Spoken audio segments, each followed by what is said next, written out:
Good morning, good afternoon, good evening, wherever you are in the world. What a wonderful day here in Koh Phangan. And don't I feel better than I did yesterday? Oh my goodness. So this now is, so day 3, losing track of time. Day 3 of my brown rice diet complete. And wow, that was a tough one. You saw me yesterday morning. Well, I don't know. Did you see me yesterday morning? If not, check out the video, day 2. I was tired, and I mean really tired, and that didn't shift all day. That stayed with me. So that gave me the indication that actually my body was releasing fatigue, tiredness, lethargy, unconsciousness, all these times where I've needed to rest in my life, and I haven't allowed myself to do that. I've suppressed my exhaustion, I've suppressed my need for rest, and I've pushed on through, I've carried on. And this is something that I think we can all relate to in any kind of walk of life, really, whether it be, you're just not feeling well, but it's not appropriate to call in sick in the office, so you force yourself to go to work, right? Or you're feeling really sleepy, you've got no idea why, so you have another coffee to try and perk yourself up. Or you've made plans with your friends, you've promised you'd go, so you push yourself on anyway. There's so many ways in which we just force ourselves to keep going, rather than just listening to our bodies. So yesterday I released so much of that, and I just had to surrender to being tired, and it was painful, but I welcomed it. And today I feel amazing. Something else that happened yesterday, during my day 2 of the brown rice diet. Oh, I've lost my days. I don't know where I am. Anyway, I'm on another day. What was I saying? Oh yeah, I felt awful, as in so much pain in my body. I ached all day, to the point where I thought there was something seriously wrong. Maybe I've got dengue or something, or maybe a fever was coming, cellulitis or something like that. And I really monitored myself a lot throughout the day, and I was very mindful to not allow myself to become fearful. I'll talk about that in a minute. And just, I say resting, I wasn't resting, I was in pain. Just resting in the fact that I knew I had to welcome this, because again, pain is one of the levels that we suppress. If you remember yesterday, I talked about that. Pain is actually the first level underneath love. And whenever we experience pain in our bodies, in our minds, we reach for something. Maybe we reach for a chocolate bar. Done that enough. Maybe we reach for a glass of wine. Maybe we reach for some painkillers, some ibuprofen. Maybe we reach for, I don't know, some lotions, some potions, whatever. We don't like to experience pain, so again, we suppress it by taking something externally, rather than just allowing the body to experience pain and our minds to experience pain. So we suppress it, and that has to leave as we're going through this healing process. So I really believe that yesterday I was releasing a lot of pain, but it was severe. I felt like I'd been in a car crash. But I want to talk about so that was yesterday, and I knew it was a consequence of eating the rice and allowing my body to go through this healing process. But what I wanted to do is to talk about the fear element, and a little bit more about that, and more about our own immune systems, and how we have absolutely everything we need inside of us to fix ourselves. Everything we need. We have an immune system. Did you know that?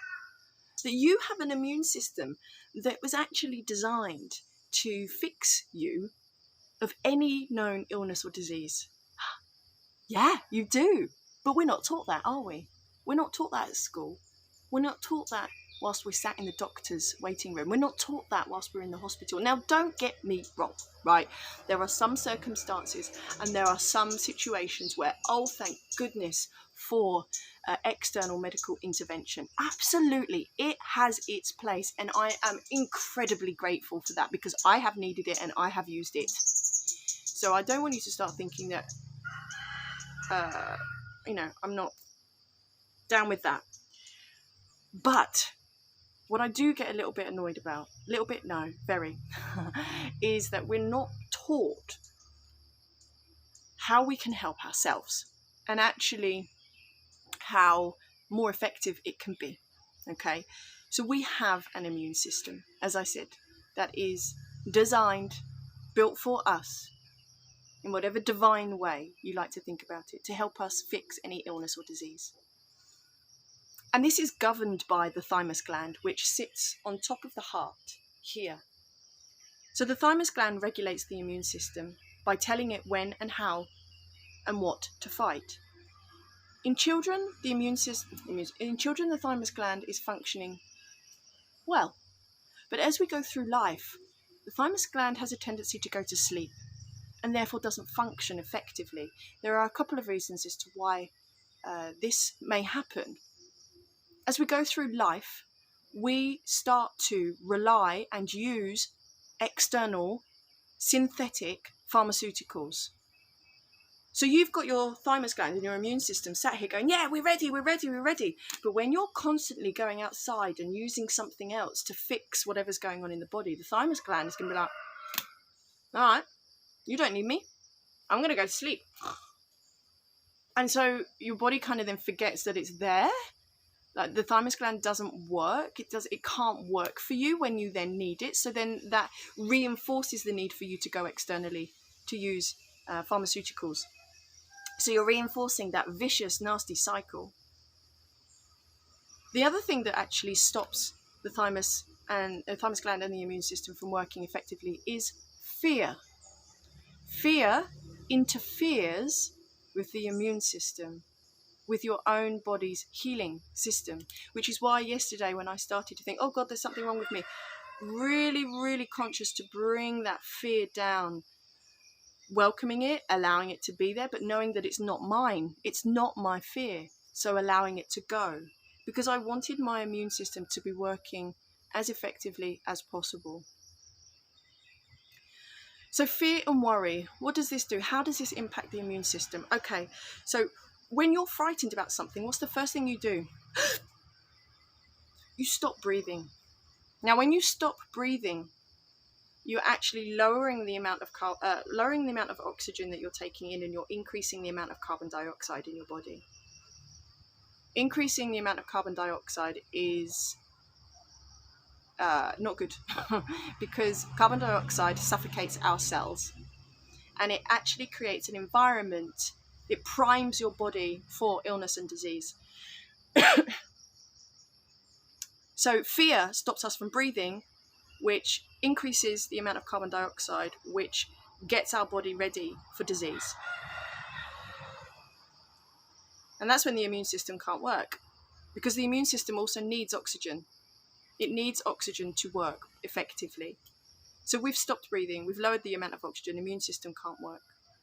And this also puts our body into a more acidic state, which is what primes the body for illness and disease. That's the environment that the illness and disease is looking for. When it's more alkaline and when it's oxygen rich, no illness and no disease can survive.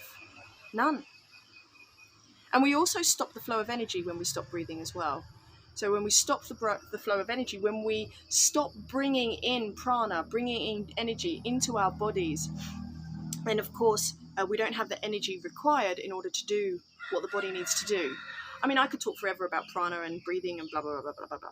Anyway, so what do I want to say now?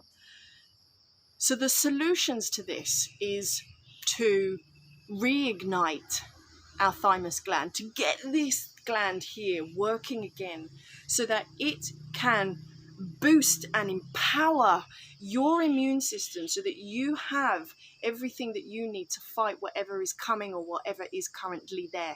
So how do we reignite the thymus gland? We need to learn to breathe, and we also need to have the right diet as well. Something that I was fascinated by is that every time you consume sugar, you actually reduce the effectiveness of your immune system by 20%.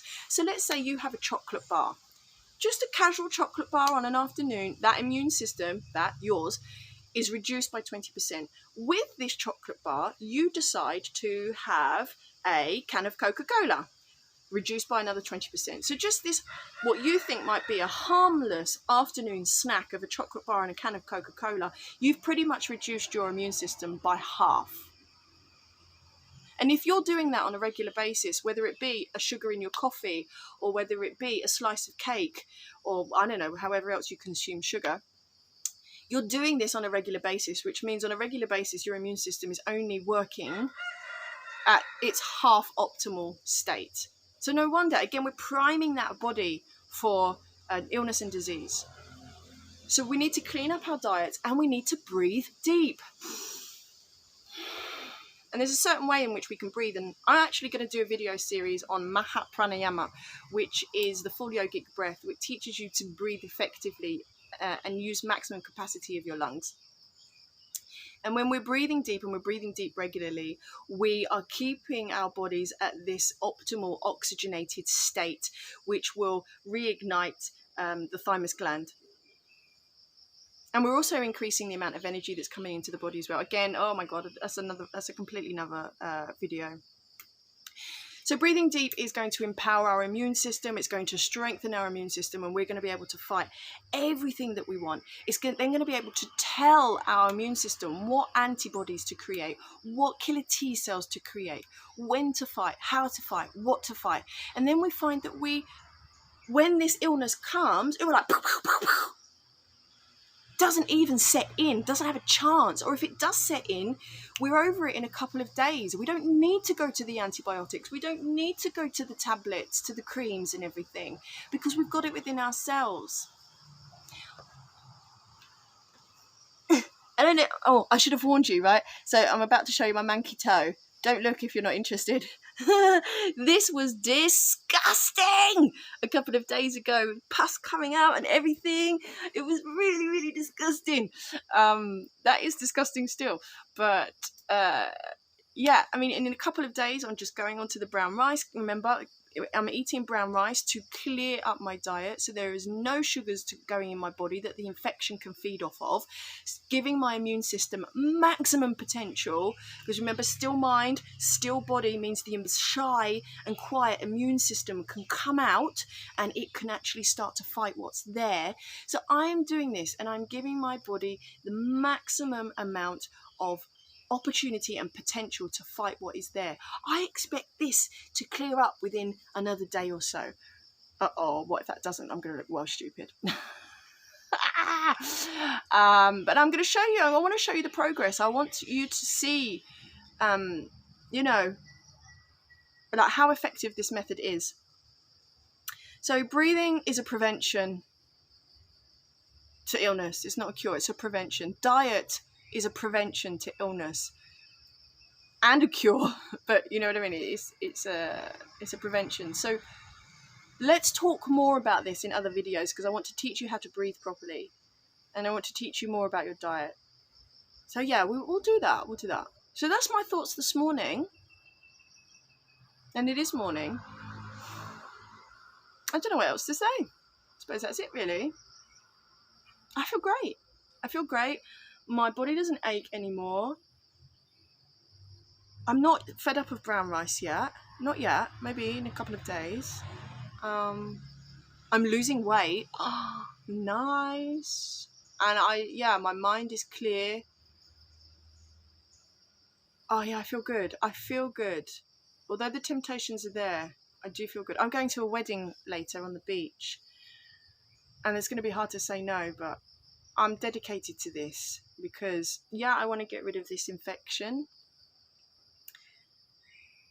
I want my body to do it on its own.